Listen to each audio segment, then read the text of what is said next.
Bonsoir à tous. Jour 1 du déconfinement progressif. Vers un retour, on l'espère tous, vers la vie d'avant. Pourvu que ça dure le plus longtemps possible. Redémarrage, retour au travail, recommencer à vivre différemment. Depuis ce matin, 6 heures, la principauté a donc repris, sans précipitation, une vie normale. Une première étape en tout cas, dans le calendrier de reprise programmé par les instances dirigeantes ici, après avoir respecté au mieux, jour après jour, toutes les mesures barrières. Plus forts ensemble pour nous retrouver, pour retrouver nos repères, nos habitudes, nos terrains de jeu, nos échanges, également nos partages. Merci en tout cas d'être fidèles à Monaco Info. Chaque soir, avec toutes nos équipes, nous vous donnerons les toutes dernières infos, les petites infos pratiques. Et puis, Monsieur le maire, Georges Marsan, sera notre premier invité ce soir dans 5 minutes pour évoquer ensemble les réouvertures du jour, les règles sur les marchés, le port du masque obligatoire ou encore la gestion de la petite enfance ou l'aide apportée à nos aînés. Et puis on va s'arrêter également ce soir sur le rôle du département des affaires sociales et de la santé avec, et c'est un signe des plus encourageants, la mise en veille du centre de suivi des malades à domicile. Sa secrétaire générale, Ludmila Rakona-Legoff, nous rejoindra dans 10 minutes. Ce sera à distance, bien sûr. L'entraide, la solidarité, cette formidable incommunion ressentie depuis début mars entre nous, eh bien, il faut qu'elle reste très forte, avec beaucoup d'actions autour, on l'a dit, pour aller au bout de ce combat sanitaire face à l'épidémie. Et tous ensemble, on le sait, seule la victoire sera belle. Alors, on compte sur vous. Ce journal, c'est votre rendez-vous, c'est votre émission aussi. Continuez à nous donner de vos nouvelles. Racontez-nous votre début de déconfinement, vos envies, vos histoires, vos idées, vos initiatives aussi, grâce au fameux réseau Malitia. Vous le savez, plus que jamais, vous êtes bien sur Monaco Info.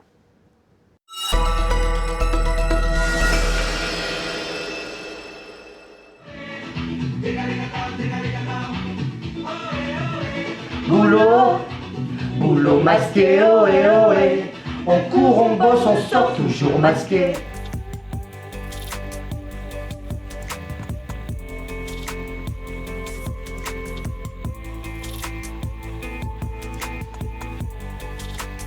On ne peut pas se gratter, ohé ohé. On ne doit plus toucher quand on l'a sur le nez.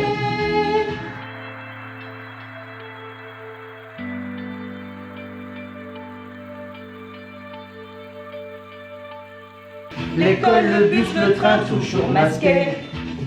On ne peut plus s'embrasser, ohé ohé. On peut toujours faire un check avec le pied. Encore un grand merci pour votre fidélité, vos nombreux messages sur le réseau Malitia. Et sans plus tarder, comme tous les soirs sur Monaco Info, on va faire le point de l'actualité. C'est avec vous, Sandrine Nègre. Bonsoir à vous. Bonsoir Christophe, bonsoir à tous. Question toute simple, comment s'est déroulé ce déconfinement ce matin du côté de la gare de Monaco, lieu très fréquenté, on sait, par tous les salariés?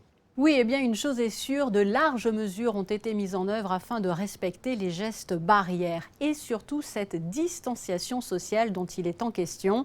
Le dispositif était opérationnel à la gare dès lundi matin très tôt avec une pose de signalétique au sol pour que les usagers soient aidés, voire aiguillés même, devant les ascenseurs et sur les quais.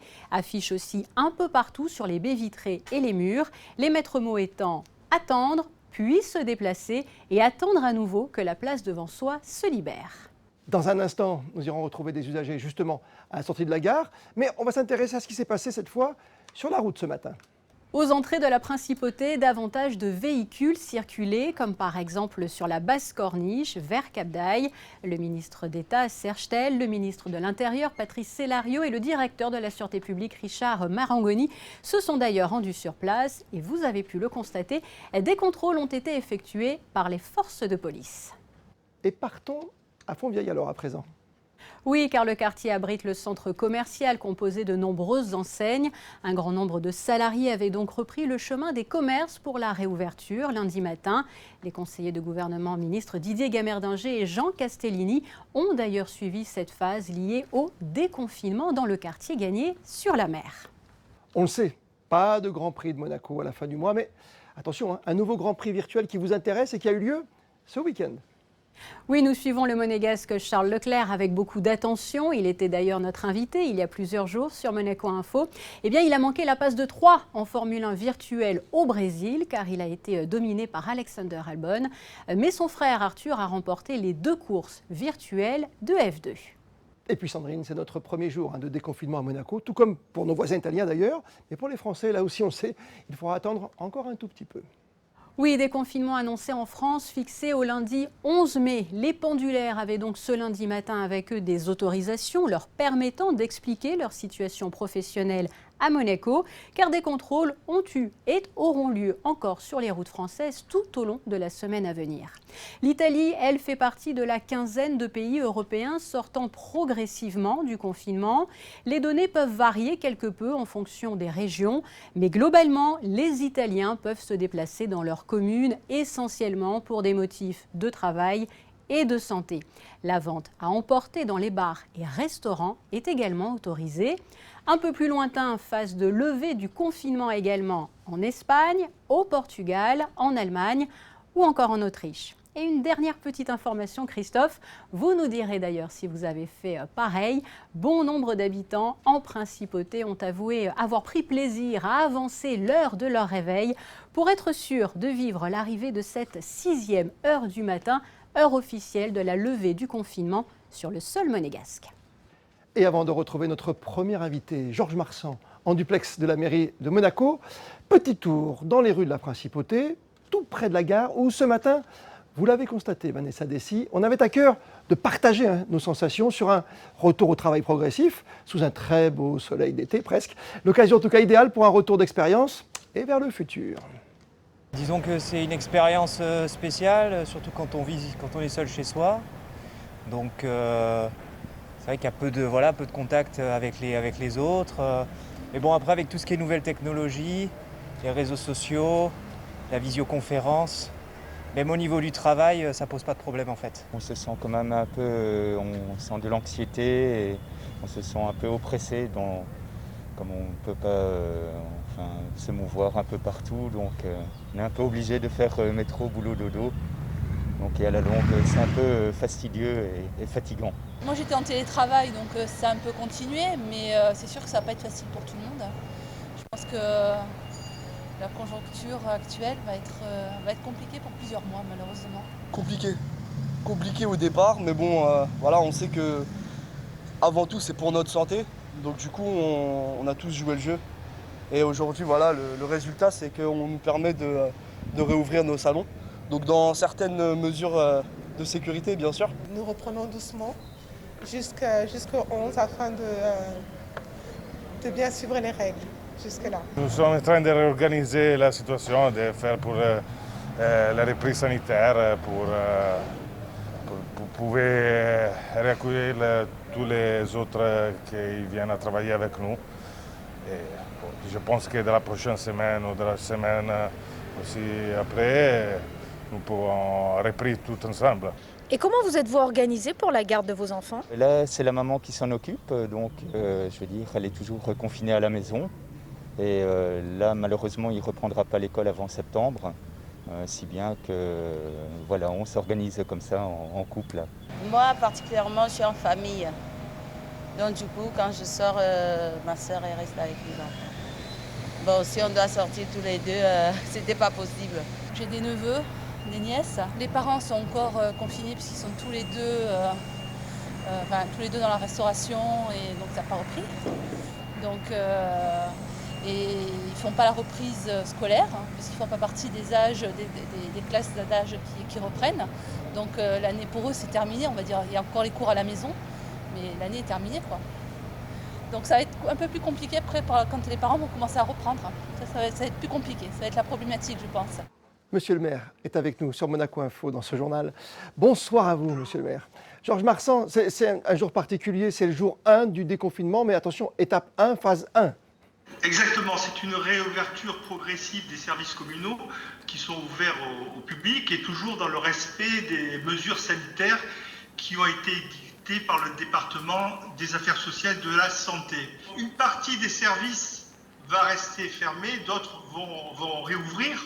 Le port du masque va être donc obligatoire dans les bâtiments de la mairie, mais également dans les marchés, à l'intérieur et à l'extérieur des marchés publics. Ça, c'est important. On va reparler de tout ce qui se passe même dans la vie de notre principauté. On vient d'écouter dans ce reportage il y a quelques instants de Vanessa Dessy des gens qui s'inquiètent déjà pour ceux qui nous sont chers, c'est-à-dire les petits. La place de la crèche, par exemple, c'est important en principauté, que ce soit pour maintenant ou pour cet été déjà. Hein. Oui, c'est exactement. Alors, les crèches vont demeurer fermées et à l'issue de la phase 2, donc de la phase 2 du déconfinement, oui. On verra si on peut, selon l'évolution de la situation sanitaire, on verra s'il y aura une réouverture des crèches. On fera le point donc début juin. Des parcs pour enfants, est-ce qu'on peut... Tous les parties publiques, c'est-à-dire le jardin exotique, le parc Princesse-Antoinette, l'espace Loferré, les piscines, c'est-à-dire le stade nautique Régnier 3, l'espace Saint-Charles, la Casa di Ciolci, les stades de gymnastique et le stade des Bodeghiti ont demeuré fermés.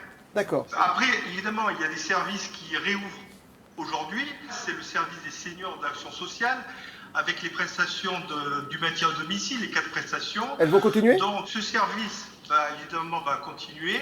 Il y a uniquement les prises de rendez-vous sur ces services qui se feront par téléphone. Les gens appréciaient, hein, Monsieur le maire, Georges Marchand, les gens vraiment ont apprécié ce moment-là avec cette aide aux anciens, aux gens qui sont seuls. Oui, bien sûr, puisque vous savez qu'on a développé pendant cette phase de confinement la livraison donc, de repas à domicile. On a multiplié par 3 la livraison de repas pour les personnes de plus de 70 ans et les personnes fragiles. On a eu également, pour nos aînés qui ne pouvaient pas se déplacer, la livraison à partir des marchés qui auraient été multipliés par 4. Pour continuer, on pourra faire 7 jours sur 7 des commandes auprès des commerçants. Très bien. Le marché, on en a déjà beaucoup parlé. Il y a ce cheminement, il y a ce masque obligatoire maintenant pour faire ses courses. Tout le monde le prend bien à Monaco. Comment vous l'avez vécu d'ailleurs, puisqu'on est au premier jour du déconfinement? Est-ce que tout le monde a adhéré finalement à ce modèle? La population monégasque a quand même bien respecté ces mesures de confinement. Bon, au début, c'était un petit peu difficile, il fallait faire beaucoup de pédagogie. Et aujourd'hui, donc, par rapport à d'autres pays, on est quand même une semaine à l'avance. Et je ne suis pas du tout inquiet sur l'application de ces mesures. La grande reprise également dans quelques bâtiments administratifs, on l'a entendu, c'est-à-dire qu'aujourd'hui, si je veux publier un ban pour me marier, si je veux récupérer un papier d'identité, je peux le faire.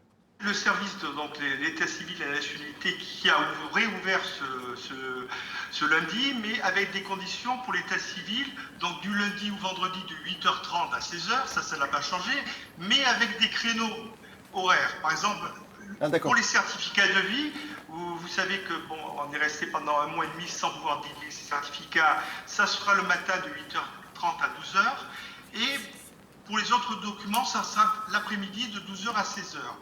Et tout ce qui concerne les déclarations de naissance et la constitution de dossiers, par exemple pour les mariages, ça sera uniquement sur rendez-vous.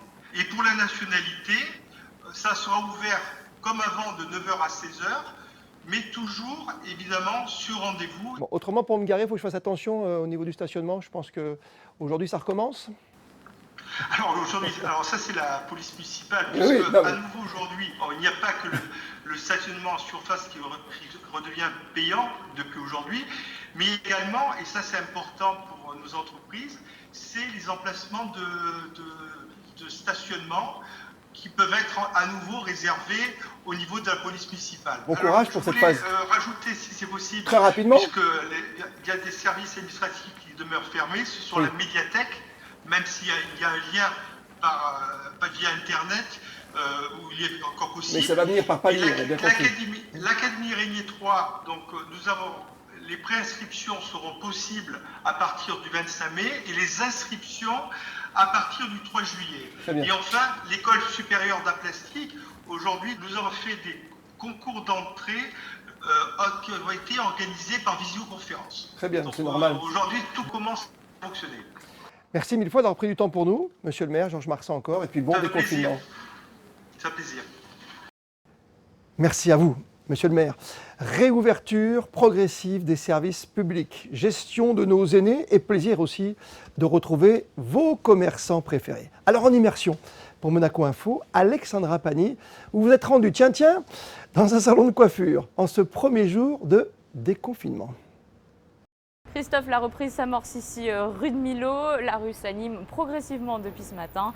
On a justement souhaité aller prendre le pouls dans un salon de coiffure pour cette première journée. Mais avant cela, vous le savez à présent, il faut mettre son masque lorsque nous entrons dans un lieu accueillant du public. J'ai le mien, je ne déroge pas à la règle. C'est parti.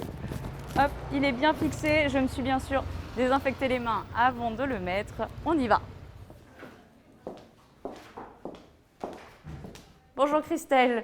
Bonjour Alexandra. Merci de nous accueillir pour cette reprise, une reprise j'imagine attendue pour vous. Comment ça s'est passé quand vous avez rouvert les plannings?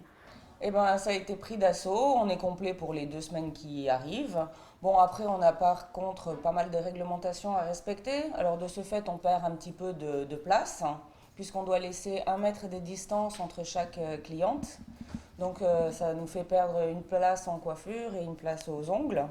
Mais bon, dans l'ensemble, ça se passe bien. On a mis des procédures en place. Les clients ne vont plus, les coiffeurs n'accompagnent plus les clients à la caisse. On leur donne un petit ticket et ils viennent directement. Ça évite de se croiser. Justement, comment est-ce que vous avez adapté également tout l'espace? Parce Alors, que c'est bac, vrai que chez le coiffeur, on se croise beaucoup. Ouais. Là, comment ça se passe? Alors au bac, on a mis déjà des plexis. Et puis de ce fait, avec le ticket, ça veut dire que la personne, quand elle a terminé sa prestation, elle prend son ticket, elle va à la caisse. L'autre personne qui attend dehors, généralement on a mis assez de temps pour qu'ils évitent de se croiser, peut rentrer et la place est désinfectée quand l'autre personne arrive. Et on voit, vous portez vous-même une des visières. Les différents employés sont équipés de masques. Oui, comment alors ça se passe? c'est des visières d'un artiste brésilien, Archer Regis. Et elles sont très confortables, elles sont légères. Et bon voilà, tout le monde a mis les visières et les masques. Merci Christelle. On va aller voir du côté de vos clientes qui, j'imagine, vous attendez avec impatience comment elles réagissent. Alors Frédéric, bonjour. Comment ça se passe là? Vous êtes dans la partie coiffure. C'est quelque chose que vous attendiez avec impatience, ce retour? Bonjour. Alors oui, effectivement, je suis ravie. Donc de commencer ce premier jour chez le coiffeur. Je vois que tout est très bien organisé, donc aucune angoisse, tout va très bien. En temps normal, ce salon accueillait une 50aine de clients par jour. À présent, ce sont 10 clients en moins chaque jour que l'on compte. Mais la reprise était essentielle pour l'avenir du salon. Et d'ailleurs, Christophe, est-ce que vous voulez que je vous prenne un petit rendez-vous? Oui, très bien, j'ai compris, Alexandra. Je vais y aller. C'est le déconfinement, c'est le jour 1, on a le temps. Laissez-moi quelques minutes, bien sûr. Le temps de recevoir, par exemple, ce soir, la secrétaire générale du département des affaires sociales de la santé. C'est Ludmila Racona-Le Goff qui nous rejoint. Bonsoir à vous. Bonsoir. Vous avez mis en place un système ô combien important pour les personnes qui sont à la maison, qui sont en soins. Ça a très bien fonctionné. Oui, tout à fait. On a mis en place, depuis le 23 mars, une structure, le centre de suivi des malades à domicile, qui avait pour mission de prendre le relais du CHPG et de la médecine de ville pour assurer le suivi des patients, soit qui avaient été testés positifs au Covid-19, mais qui présentaient une forme de la maladie un petit peu plus légère, ne nécessitant pas une hospitalisation, ou alors des personnes symptomatiques qui n'avaient pas été testées, mais pour lesquels il fallait quand même assurer un suivi. Et au plus fort de la crise, au plus fort de la vague du Covid-19, du coronavirus, vous aviez combien de patients à surveiller en soins à domicile? Nous avons eu jusqu'à 117 personnes suivies au centre au plus fort de la crise. Nous avons commencé à 10 et nous sommes montés jusqu'à 117. D'accord. La bonne nouvelle, c'est qu'aujourd'hui, si vous êtes avec nous dans Monaco Info, dans ce journal, c'est qu'il y a moins de patients sous surveillance, quasiment. Peu ou prou, c'est combien de personnes aujourd'hui? Alors, où nous parlons, nous n'avons plus que 2 personnes suivies par le centre qui, bien qu'ayant été mis en sommeil, continuent toujours à fonctionner. Donc, nous avons 2 personnes encore suivies aujourd'hui. Ça veut dire que comme avant, pour les 117, c'est toujours un coup de téléphone quotidien. Comment ça se passe concrètement? Lorsque le centre était en pleine activité, il a fonctionné 7 jours sur 7, de 9h à 18h. Avec une équipe pluridisciplinaire de médecins et de travailleurs sociaux notamment. Les équipes médico-sociales avaient pour mission de passer au moins un coup de fil par jour aux personnes suivies pour faire une consultation médicale soit par téléphone, soit par téléconsultation. Également, oui. Et s'assurer du suivi logistique des personnes suivies, notamment savoir si elles avaient besoin de courses, de pharmacie, Oui. D'une assistance très pratique pour éventuellement, s'ils avaient des animaux de compagnie. Bon, l'objet principal était d'assurer ce suivi médical au moins une fois par jour, voire 2. Ouais, fraternité, solidarité, avec des gens qui sont même revenus de leur retraite, par exemple, pour vous aider, pour avoir assuré ce suivi au quotidien? Tout à fait. Parmi les médecins qui étaient présents tous les jours, donc nous avions une supervision médicale qui était assurée par des médecins retraités et les médecins référents pour chaque patient. Nous avons eu des médecins actifs, des médecins retraités, des médecins libéraux, des médecins de l'hôpital. Vraiment, nous avons réussi à mobiliser, je dirais, toute la profession. Mais je parlais de l'humain, mais c'est une mission, quoi, quelque part, hein, pour tous ces gens qui ont suivi. Vous l'avez dit, hein, 117 personnes au départ. Aujourd'hui, ça c'est quand même une grande nouvelle quand on débute ici à Monaco ce déconfinement. Aujourd'hui, que 2 patients encore sous écoute et sur écoute aussi. Tout à fait. Donc ces patients qui ont appelé, parce que je suis toujours en contact avec le médecin superviseur qui reste d'astreinte pour toute la période de veille. Donc les personnes ont elles-mêmes téléphoné au médecin pendant le week-end. Il les a eues à nouveau ce matin au téléphone. Donc voilà, ces personnes sont toujours suivies, devraient vraisemblablement quitter le suivi dans la semaine parce que nous devons réaliser des tests de sortie pour pouvoir les déclarer guéris. Mais ça devrait se faire dans le courant de la semaine. Est-ce qu'il y a une histoire, un patient qui vous a marqué pour conclure? Alors, chaque histoire a été un peu différente, mais c'est vrai qu'on a réussi, par ces contacts quotidiens, voire pluriquotidiens, à nouer des liens un petit peu spéciaux. Et je dirais que chacun d'entre nous connaissait véritablement tous les patients suivis. Donc c'est vrai que les patients avaient besoin évidemment de parler de leur état de santé, mais il y a une autre relation qui s'est nouée à côté, un petit peu plus personnelle, où on a bien senti que les gens avaient besoin de parler. Et c'est vrai que ça a permis de nouer des contacts un petit peu privilégiés. Oui, ça doit faire chaud au cœur. Même s'il ne reste que 2 cas, on reste vigilant. Cellule de veille, on a bien compris aussi, de jour comme de nuit. Merci d'avoir témoigné ce soir, en tout cas sur Monaco Info. C'est un bonheur de vous avoir. Je rappelle que vous êtes secrétaire générale du département des affaires sociales de la santé. Ludmila Rakona-Le Golf, merci à vous et bonne soirée. C'est moi, bonne soirée. Oui, information pratique liée au service des titres de circulation. Depuis ce lundi 4 mai, les retraits de pièces peuvent se faire uniquement sur rendez-vous de 9h30 à 17h. Concernant les démarches relatives aux immatriculations, permis de conduire, titre professionnel, sur rendez-vous également, mais une possibilité supplémentaire par voie postale à l'adresse suivante, service des titres de circulation, 23 avenue Albert II, bien évidemment, à Monaco. Les visites techniques de véhicules sont, elles, réalisées uniquement après règlement et sur rendez-vous de 7h45 à 17h au centre de contrôle technique des véhicules. Et puis de la route à la mer aussi avec, sachez-le, la reprise du bateau-bus dans le port Hercule. Il permet de relier au choix soit le quai des États-Unis, soit le quai du côté du terminal croisière. Un transport écologique qui offre un beau point de vue sur Monaco en plus. Effectivement, toujours plus beau avec ce magnifique soleil. Alors justement, Sandrine, que nous réserve la météo pour ces prochaines heures et ces prochains jours? Eh bien, mardi, le soleil devrait parvenir justement à s'imposer face à une faible présence nuageuse. Nuages qui s'intensifient mercredi et jeudi sans pour autant masquer le soleil. Vendredi et samedi, persistance d'un temps assez beau. Température de saison et donc digne d'un mois de mai. En moyenne, 14-15 degrés le matin et jusqu'à 21 pour les maximales, Christophe. Merci Sandrine et un énorme merci encore à toutes nos équipes qui se donnent sans compter depuis le début de cette crise sans précédent. Et comme le veut la tradition, pour terminer, toutes les plus grandes images retrouvées sur les réseaux sociaux all over the world. Oui, partout dans le monde. Bonne soirée à toutes et à tous, à demain.